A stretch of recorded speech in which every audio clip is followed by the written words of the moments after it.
Salut, c'est Maude avec un E, pour Céramique avec un K, le podcast qui dresse le portrait de la création céramique actuelle. Non, la céramique ne se résume pas à la poterie. Elle ne se résume pas non plus à Demi Moore et Patrick Swayze, batifolant sur un tour de potier. Non, la céramique ce n'est pas ringard. Au contraire, c'est une discipline vaste et éclectique, regroupant des créatrices et créateurs, des artistes aux horizons et pratiques variées. Ici, vous pourrez écouter ces artistes nous raconter leur parcours, leur démarche et leur place dans le monde de la création actuelle. C'est l'heure du podcast Céramique. Allez, c'est parti, enfourchant le tigre.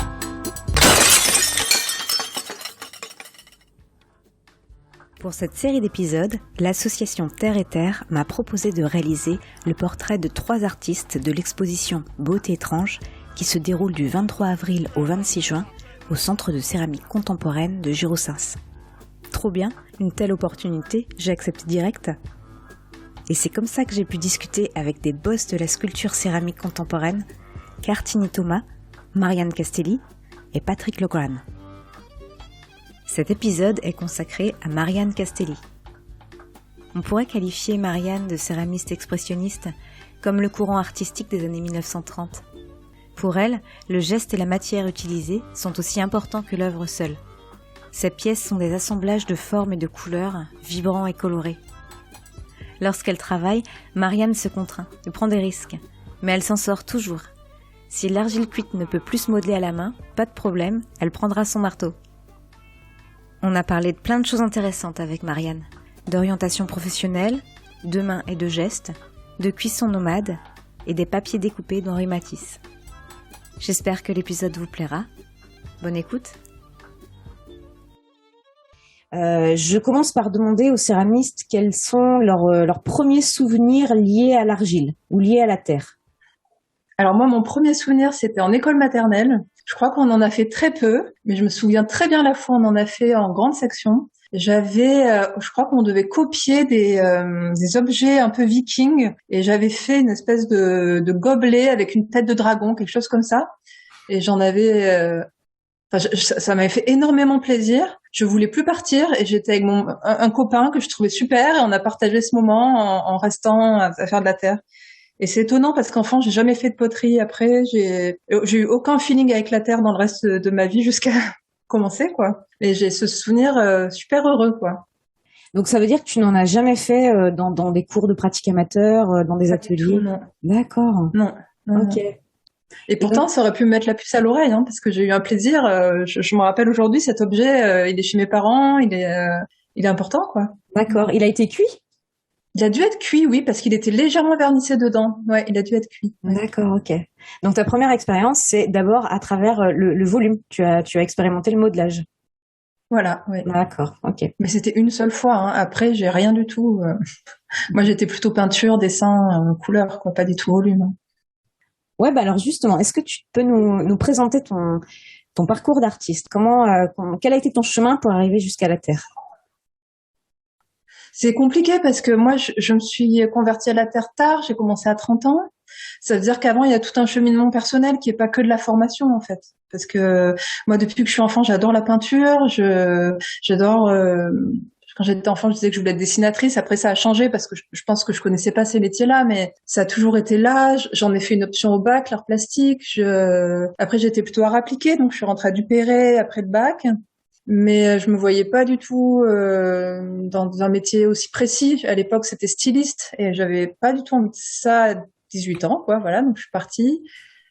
Et après, j'ai entamé un double DUG à Montpellier qui était à la fois art plastique et histoire de l'art. Et art plastique, c'était tellement nul, le niveau par rapport à Duperré notamment, que j'ai gardé l'histoire de l'art et que ça m'a tellement accroché que j'en ai fait 5 ans. Mais c'est plutôt parce que je cherchais une vocation ou un métier et je savais pas quoi, et j'adorais l'histoire de l'art, mais je savais que j'en ferais pas mon métier. Mais je me posais des tas de questions, je postulais dans des écoles d'art et puis je retirais ma candidature. Enfin, je savais pas du tout ce que je voulais. Ça s'orientait vers l'art, mais je savais pas. Je savais que l'histoire de l'art, j'en ferais pas mon métier du tout, mais j'ai adoré ça et aujourd'hui, je suis super contente d'avoir ce bagage. Après mes études d'histoire de l'art, je suis restée avec cette question qui me rendrait très malheureuse, c'est-à-dire qu'est-ce que je vais faire comme métier? Est-ce que avec l'histoire de l'art, je pars plutôt vers le patrimoine parce que du coup, j'ai pas mal bossé comme guide, ou est-ce que je reviens vers mes premiers amours? Est-ce que je reviens vers l'art ou plutôt les métiers d'art? Ça a mis très longtemps et je me suis dit bon, cette question, elle te taraude. À l'âge de 30 ans, tu la résous. Voilà ce que j'ai fait. Du coup, un peu avant, il y a eu la mort de ma grand-mère et il y avait des amis à elle que je connaissais pas et qui cherchaient parmi ces petites filles qui était l'artiste. Et c'était moi. Donc ma grand-mère, elle parlait de moi comme une artiste. Et ça a résolu la question en fait. Voilà, ça a résolu la question. Je me suis dit, si je suis une artiste pour elle, c'est que je dois l'être et il faut y aller quoi. Et du coup, je l'ai testé différents ateliers, mais très vite. J'ai fait des stages de 2 jours chez un potier. Je suis allée faire un peu de gravure, un peu de vitrail. J'ai postulé dans 2 écoles en gravure et en céramique. J'étais prise dans les 2. Et sauf que la céramique, ça commençait plus tôt, c'était à Uzès, dans le sud, et ça m'allait bien. Donc voilà, j'ai fait la céramique, mais c'était une espèce de coup de poker, quoi. En fait, je savais même pas si je cherchais un métier, je sais pas. Je faisais ça pour faire quelque chose. Mais alors, qu'est-ce qui s'est passé? Est-ce qu'il y a eu une opportunité pour que tu te diriges vers la terre et pas vers la peinture, vers le bois, vers autre chose? Non, rien du tout. Ça aurait pu être la gravure, c'est juste que la gravure, la formation, elle était un peu en difficulté. C'était à Saint-Étienne, c'était des endroits Villeurbanne, beaucoup moins sexy et voilà, tout d'un coup ça commençait tout de suite, il y avait une formation de céramique à Saint-Quentin-la-Poterie et c'était vachement plus rassurant pour moi, mais non vraiment ça aurait pu être la gravure en fait. D'accord, donc c'est presque par hasard que tu fais de la céramique. Complètement. Mais en fait c'est un heureux hasard. Je pense que peut-être la gravure ça m'aurait pas accroché en fait. Je pense que la terre il y avait quelque chose. Je pense qu'il y a plein de choses dans le fait que j'ai choisi par hasard, c'est notamment qu'il n'y a pas beaucoup d'enjeux pour moi, puisque j'ai une culture céramique maintenant, mais j'en avais pas à l'époque. J'ai pas de technique, donc j'en ai une, mais c'est pas quelque chose que je revendique. Du coup, peut-être que je l'aborde de façon plus décomplexée parce que c'était un peu un hasard pour moi. J'ai pas rêvé d'être potière enfant, jamais quoi. Voilà, pas du tout même. Et qu'est-ce qui t'a plu dans la matière? Eh ben, je pense qu'il m'a plu.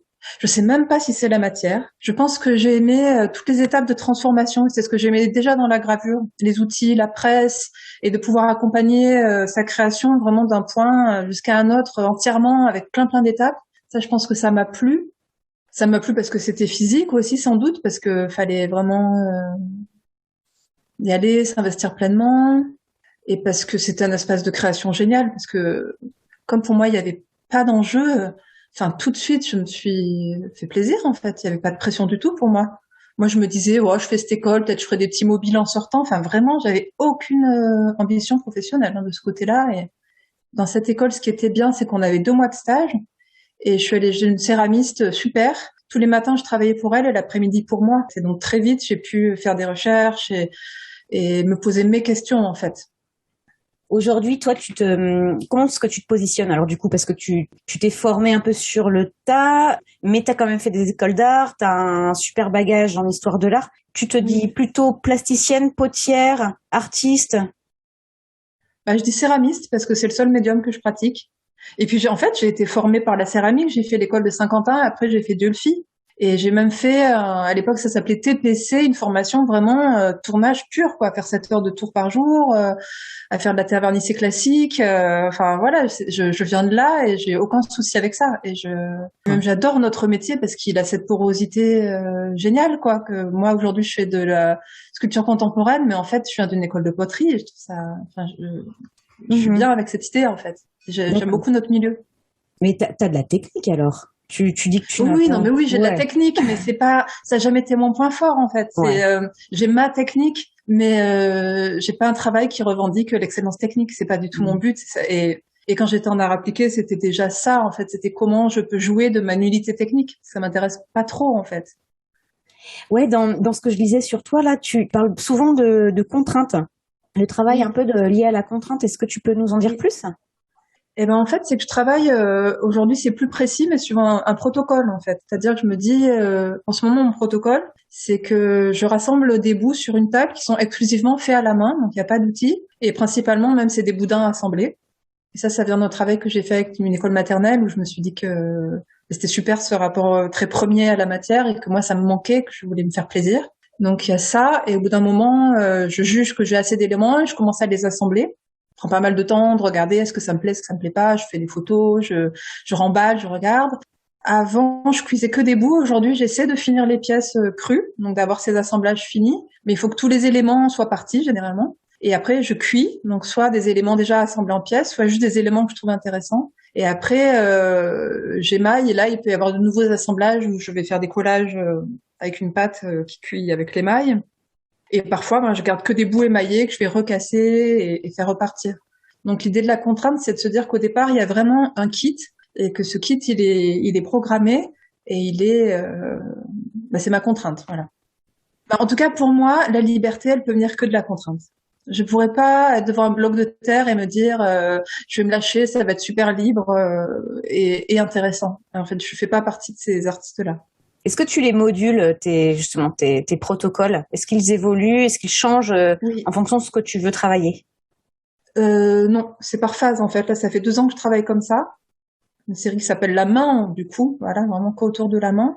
Et avant, c'était autre chose. Avant, ça pouvait souvent, pendant longtemps, c'est parti d'un tableau ou de plusieurs tableaux, mais même que je trouvais pas forcément beau et qui pouvaient m'emmener vers d'autres esthétiques en fait. Donc, je reproduisais tous les éléments du tableau, que ce soit au colombin, à la plaque, en petit, en grand, en 2D, 3D. Et après, j'avais sur la table un tas d'éléments et j'étais obligée de faire des pièces avec.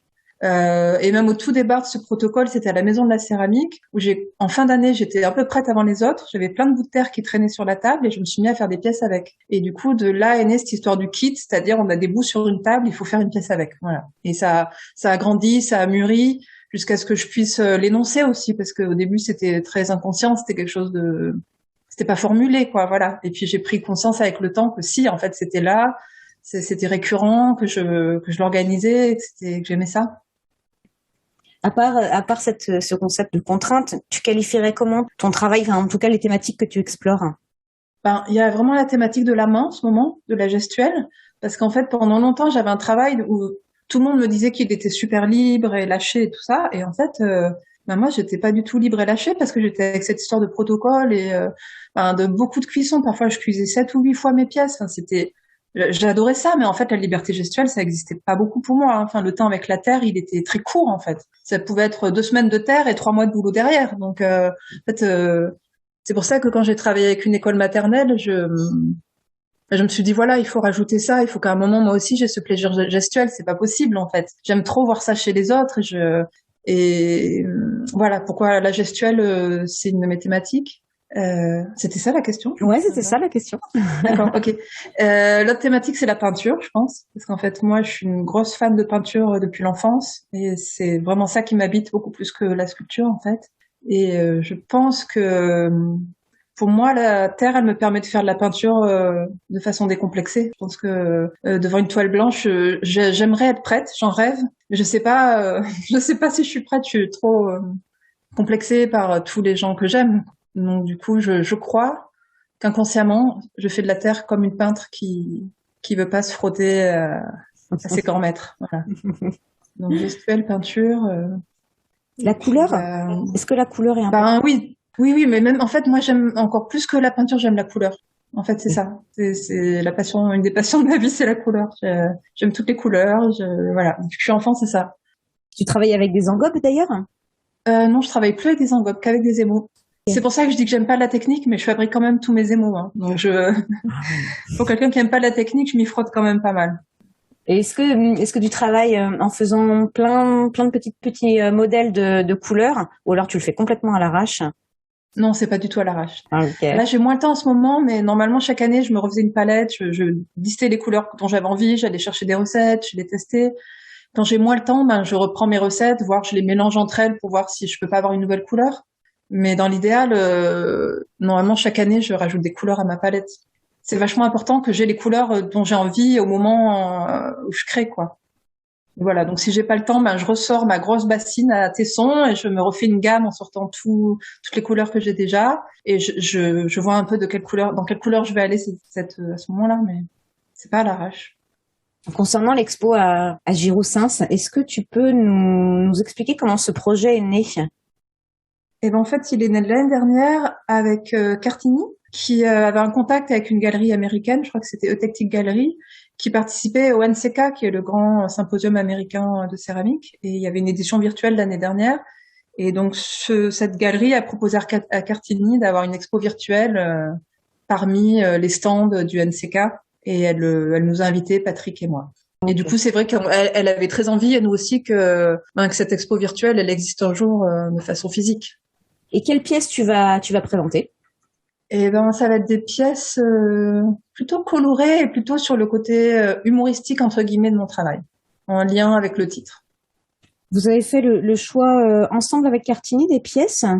Oui, l'idée, c'était qu'il y avait qu'on était déjà dans la même famille tous les trois, et que cette idée de Awkward Beauty, elle allait aux trois. En fait, Awkward, c'est Pato, c'est Beauté Patole, le titre original. Et vous vous connaissiez déjà avec Cartigny? Oui, je l'ai eu en stagiaire. À Dulphy? Oui. En fait, c'était une formation professionnelle d'une semaine. D'accord. Cadrée. Comment est-ce que tu qualifierais les liens qui peuvent exister entre vos trois univers? Je pense qu'il y a l'humour dans les trois. Il y a l'humour, la couleur. Je pense que c'est le lien principal. Avec Patrick, je pense qu'on est sur les mêmes pratiques d'improvisation, peut-être de protocole, je sais pas, mais en tout cas de liberté d'assemblage. Et je pense que Cartigny aussi, elle a ça, cette liberté d'assemblage qui se joue d'une autre manière, mais je pense que sur le modulaire, on a ça aussi tous les trois. Oui, oui, effectivement, on avait parlé de ça avec tous les deux, d'ailleurs, sur le fait que les pièces puissent évoluer, puissent bouger et créer d'autres significations, d'autres sens. Oui. C'est un peu la même chose dans ton boulot, en fait. Bah, moi, mes pièces, une fois qu'elles sont finies, mais elles sont faites de modules, et c'est un jeu d'assemblage de modules jusqu'à ce que ce soit fini. Voilà. Ouais. Donc et puis il y a aussi le fait qu'une fois cuites, peut-être elles vont être bien, mais dans un autre sens. Donc tout est possible. Pour revenir à quelque chose de plus technique, tu travailles quoi comme terre? Du grès. D'accord. Des grès chamotés. Tu n'as jamais expérimenté d'autres terres comme de la faïence ou de la porcelaine? Si, au début, je travaillais qu'avec de la porcelaine chamotée. Je sais pas pourquoi. J'avais découvert ça à l'école et je me suis entêtée, alors que c'est super cher et que de grès blanc très chamoté fait aussi bien l'affaire. Mais voilà, c'est que j'imaginais que c'était la terre la plus blanche et la plus chamotée que je pouvais avoir, alors qu'en fait, vu les tartines d'émaux que je mets, ça n'a aucune importance. Et puis à un moment, je faisais de la terre papier au tout début, parce que je faisais des espèces de petits meubles à dinette, voilà, qui étaient en terre papier. Mais en sortant de l'école, je faisais de la faïence aussi. En fait, je faisais de la terre vernissée. Moi, je voulais tout faire. Je voulais faire de la terre vernissée, la terre papier et du grès. D'accord. Et la porcelaine. Bah, le tout, c'est que ce soit bien chamoté, parce que moi, je regarde pas si c'est bien creusé ou je sais pas quoi, ou bien assemblé ou bien collé. Et généralement, ça tient très bien.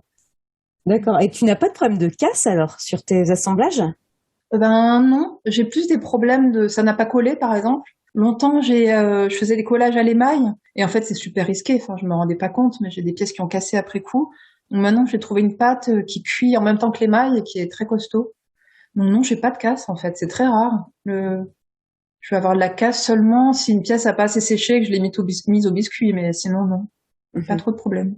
Je joue avec les accidents du four. Si ça glisse, par exemple, ça m'intéresse. Ça m'intéresse moins aujourd'hui. Avant, je les provoquais beaucoup, ces accidents de four. Maintenant, moins. Parce que j'en ai marre de cuire et recuire. C'est cher, c'est laborieux. Voilà. Ouais. Et c'est-à-dire, comment est-ce que tu procédais pour provoquer des accidents dans le four? Ben, j'empile des trucs, des éléments, et je me dis, ben, peut-être ça fera une belle pièce, peut-être pas, je sais pas dans quel sens ça va glisser, mais c'est vachement intéressant parce que quand on ouvre, on sait pas trop ce qu'on va trouver. Et après, même, comme moi j'adore regarder, je pouvais passer une journée entière à regarder la pièce, à la faire tourner, à donner des coups de marteau pour voir quel était son sens, est-ce que c'était une pièce, pas une pièce. En fait, moi j'adore regarder. Ce temps-là, il est vachement important pour moi. Okay. Donc j'avais beaucoup de plaisir à ça. C'est qu'avec le temps, je me suis rendu compte que j'étais pas assez productive. Je pouvais faire une pièce par mois. À un moment, c'était ça, quoi. Que comme tout était permis, puis j'étais jamais avec la terre. Enfin, c'est ce que je te disais tout à l'heure. Je passais mon temps à cuire, en fait. Donc ça, j'ai un peu réduit. Est-ce que tu penses que le thème du risque aussi peut apparaître dans ton travail, la prise de risque? Ah oui, carrément. Mais j'y avais jamais pensé, mais oui. Okay. Oui, j'adore ça. Oui. Est-ce que tu as des influences alors peut-être que tu as vu pendant ton parcours universitaire, ou alors des rencontres que tu aurais fait qui vont venir nourrir ton travail? Bah oui, énormément. Enfin déjà, il y a toute la peinture. L'expressionnisme, ça fait très longtemps que ça m'intéresse, mais quand j'ai découvert les expressionnistes abstraits, je crois que j'ai trouvé ma famille. Du coup, ça dure depuis longtemps. Vraiment très fort. Toute la peinture expressionniste, en fait. Et après, il y a eu la découverte de support surface qui est plus récente, mais qui est très importante et qui a à voir aussi avec mon travail sur la main. Et après, il y a tous les céramistes que j'admire, voilà, et même qui ont une influence tellement forte que parfois je trouve que c'est dur de s'en détacher. Par exemple, moi j'adore le travail de Patrick Rulis et c'est presque problématique pour moi parce que j'ai l'impression que c'est indépassable, c'est génial et que je pourrais être son disciple, c'est ce qui me gêne pas, mais à la fois j'espère que j'ai une histoire à moi à raconter quand même. Mais voilà, il y a des proximités qui sont pas faciles. Après, bah oui, je suis très nourrie par le travail des gens de ma famille artistique comme Coralie Courbet, Anne Verdier aussi, ça a été un vrai choc. Et je pense que ça avait à voir aussi avec cette histoire que j'ai eue de cuire et d'assembler, recuire et casser au marteau. Donc je pense que j'étais très sous influence au début, mais ce qui est normal. En fait, j'ai pas trop de problèmes avec ça, mais c'est vrai. Il y a Brigitte Pénicaud aussi, chez qui j'étais en stage, et vraiment là, dans le rapport à la couleur, ça reste très important pour moi, et à la peinture. Je connais pas beaucoup de céramistes qui soient aussi proches de la peinture qu'elle. Après, voilà, essentiellement, mais c'est vrai que je suis surtout nourrie de la peinture. Matisse, par exemple, c'est mon maître, voilà. Surtout les papiers découpés de Matisse. Ouais. Comment est organisé ton atelier? C'est un petit atelier qui est mal fichu parce qu'il y a un escalier au milieu. Donc, il est organisé de façon très pratique. Voilà, je sais pas quoi dire de plus. Et où se trouve ton four par rapport à ton espace de travail? Alors moi, j'ai plus de four depuis 2 ans, 1 an. Donc, je cuis dans le four de mon ancien compagnon. C'est la pièce à côté. Voilà. D'accord. Mais il est petit, en fait. Du coup, je cuis pas mal à la maison de la céramique à Diolfi. Quand je veux faire des grosses pièces, je le fais à Diolfi. Voilà. Mais comme je vais déménager d'atelier, sans doute dans les mois qui viennent, je vais m'acheter un grand four, donc ça va être résolu. Est-ce que tu dirais que t'es influencé par l'espace de ton atelier? Est-ce que le lieu où tu travailles est aussi une contrainte? Ben oui, dans la taille, hein. Déjà, je pense qu'on ne fait pas des grandes pièces quand on a un petit atelier, hein. Voilà. Ouais, Bertrand Secret disait la même chose que toi, et je crois que Martini aussi, quand on en a discuté. Ah oui, bah oui. J'essaye, hein. C'est pour ça que les assemblages, c'est intéressant, parce que du coup, on peut partir de petits éléments qu'on assemble et avoir des grosses pièces, hein. C'est moins facile à résoudre, en tout cas. Et c'est quoi l'ambiance sonore de ton atelier? Et là, j'écoute que de la radio, j'écoute France Culture toute la journée. Avant, j'écoutais de la musique, mais là, j'ai eu une petite fille il y a 2 ans et demi, et j'ai l'impression que depuis, j'ai un peu perdu pied. J'allume la radio, je travaille, le temps est plus contraint, du coup, avant, il y avait vraiment de la musique, je créais, j'avais plus de temps, c'était plus épanoui. Là, j'ai l'impression d'être plus dans l'efficacité. Donc, j'allume la radio et ça bouge pas beaucoup. Est-ce que aujourd'hui la céramique te fait vivre, te permet de gagner ta vie? Non. En fait, je fais pas d'autres métiers non plus. Mais en tout cas, elle me fait à peine survivre. Je pense que ça va s'améliorer. Au début, ça a failli à un moment, c'est en train d'arriver. Et puis, il y a eu un petit plat où c'est pas remonté. Puis après, il y a eu le Covid, il y a eu ma fille, voilà. Mais cette année, je crois qu'elle va me faire vivre la céramique, ouais. Je crois que je suis en train de bénéficier de la mode de la céramique, moi aussi. Voilà. C'est ça. Une belle année devant moi, ouais. Est-ce que tu donnes des cours aussi ou des formations? J'animais des formations. Cette année, je vais donner 2 workshops, par exemple. J'aime beaucoup faire de la formation professionnelle. Adieu le fit. Pardon? Adieu le fit alors. Eh ben, pas Dieu le fit cette fois-ci. J'en ai animé pendant 2-3 ans et ça s'est pas relancé. Là, je vais animer un workshop à Toulouse avec l'atelier de Cécilia à la mairie de Toulouse. Et je vais animer un workshop à l'IEAC à Guebwiller. Et sinon, j'interviens dans des écoles maternelles. Ça fait 3 ans que j'ai au moins un projet par an. Et ça, j'adore aussi. C'est super important pour moi. Je crois que là, les 2 pendants, école maternelle et formation professionnelle, c'est génial. En fait, j'adore la pédagogie, j'adore la transmission. Et je pense que j'ai gardé de mes études d'histoire de l'art le goût pour tout ce qui est peut être un peu intellectuel et formalisé, écrit. Voilà. Donc, je suis assez comblée quand je peux avoir tout ça. Ouais. Comment est-ce que tu qualifierais le contact que tu as avec les stagiaires ou les enfants? Qu'est-ce que ça apporte dans ton travail en tout cas? C'est pas du tout pareil les stagiaires et les enfants, hein. Je pense que les enfants, moi, ils me ramènent à la source de ce que je veux faire ou de ce rapport à l'art ou même pas à l'art en fait, à la matière, à ce plaisir du toucher en fait, à quelque chose de premier. C'est ça qui m'intéresse. Et je fais une petite digression, mais du coup ça ramène vachement à ce que j'ai découvert avec Support Surface, c'est-à-dire que l'art, moi c'est ce que j'ai compris de Support Surface, c'est que l'art en fait c'est juste l'action de la main sur un matériau. Et c'est ça que je vois chez les enfants. C'est ça. Et je pense que c'est ça que j'aimais aussi dans la peinture sans l'avoir nommé. c'est que ça en fait. C'est un homme qui se retrouve devant une toile avec un pinceau et des couleurs. Et peut-être que pendant longtemps l'art il a été que figuratif, mais n'empêche que quand on est le Caravage ou Goya, on peint pas la même chose. Et moi c'est ça qui m'intéresse. C'est que ça vibre de quelque chose qui est de toute façon de l'expression. Et voilà, je pense que support surface pour moi ça a vachement ramené à la racine de ce que c'est l'art. Pour moi, en tout cas, c'est ça. C'est cette action de la main sur un matériau. Et c'est ce que je vois chez les enfants. Et ça m'a... Enfin, ouais, quand j'étais dans cette maternelle, là, il y a 2 ans et demi, 3 ans, ça m'a vraiment fortement impressionnée. Il y a aussi peut-être un travail autour de l'empreinte. Est-ce que cette thématique-là aussi pourrait nommer ton boulot? Pas trop, en fait. Je pense qu'il faut que ça procède d'un geste. Il peut y avoir des empreintes, mais ce qui m'intéresse, c'est pas forcément l'empreinte, c'est l'action, en fait. Cette action-là, c'est-à-dire quelle intention j'y mets, ou l'empreinte du geste le verbe sur du la toucher. terre. Ouais, voilà, mais c'est pas ce qui va rester qui m'intéresse, c'est comment j'empoigne, est-ce que je creuse, est-ce que je perce, est-ce que je tords. C'est plutôt là, c'est plutôt ça qui m'intéresse que le résultat, quoi. Ah oui, on arrive au moment des tu préfères. D'accord. Alors toi, tu préférerais, lorsque tu crées une pièce, tu préfères être limité en quantité de terre ou alors tu préfères être limité dans le choix de tes couleurs? Limité en quantité de terre. Ouais, pourquoi? Parce que j'ai l'habitude. Je suis une céramiste qui a pas beaucoup d'argent, donc j'ai l'habitude de pas avoir beaucoup de terre. Voilà. Et quand tu travaillais les engobes, est-ce que c'était des engobes Oui. que tu faisais toi-même aussi, Oui. comme l'émail? Oui. D'accord. Oui, Ok. c'est très important en fait. Enfin, vraiment, il y a cette notion de palette, c'est super important pour moi. J'y passe beaucoup de temps en fait Ouais, à faire ça. ouais. Et concernant l'émail, je me demandais, est-ce qu'il y avait beaucoup de recuisson aussi sur l'émail? Tu superposais plusieurs couches et tu cuisais Oui, plusieurs fois? oui, de moins en moins. Hein. Là, si je recuis, souvent, c'est pas pour l'émail, c'est plus parce que j'ai choisi un autre assemblage.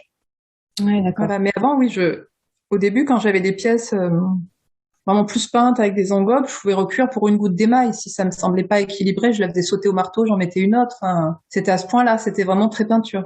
Ah ouais. Ah, t'es un peu hardcore, hein, comme céramiste. Ouais, bah en fait je sais pas, c'est pas hardcore, j'ai envie que ce soit super bien quoi. J'aime pas Ouais. trop je montrerai jamais quelque chose que je trouve pas génial en fait. D'accord. Donc voilà, c'est Ouais, tout. ouais.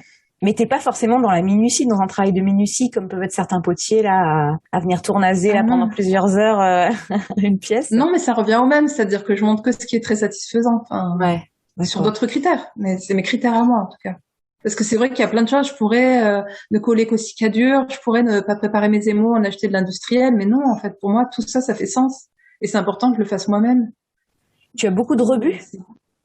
Oui, Ouais. oui. Et c'est pas des rebuts, du coup, c'est pas des Bah oui. pièces, hein, parce que après je les recasse et ça devient des nouveaux morceaux. Et si je les trouve pas intéressants, ben je les jette. Alors avant, mon ancien compagnon, il les récupérait dans ses pièces et ben voilà, je les jette sinon Ouais, d'accord. quand je pense qu'ils sont plus intéressants. Mais j'ai encore des bouts qui ont 2-3 ans hein, autour de ma table de travail. J'ai plein de bouts en fait. Ah ouais, ouais, ouais. Ils peuvent toujours servir. Je sais pas. J'essaye. C'est Donc ce tu que les j'ai fait aujourd'hui, collectionnes. par exemple. Ouais, ben je sais pas trop parce qu'il faut pas que ça m'encombre, mais aujourd'hui j'ai fait ça parce que là je vais commencer une nouvelle séance de vraiment de modelage et je voulais d'abord être sûre que j'allais rien faire avec tous les bouts qui traînaient. Donc là je viens de faire des collages qui vont être en partie filés dans le four et quand c'est pas possible aussi qu'à dur. Mais là j'ai un peu dégagé tous les rebuts intéressants pour essayer de faire des pièces. On verra.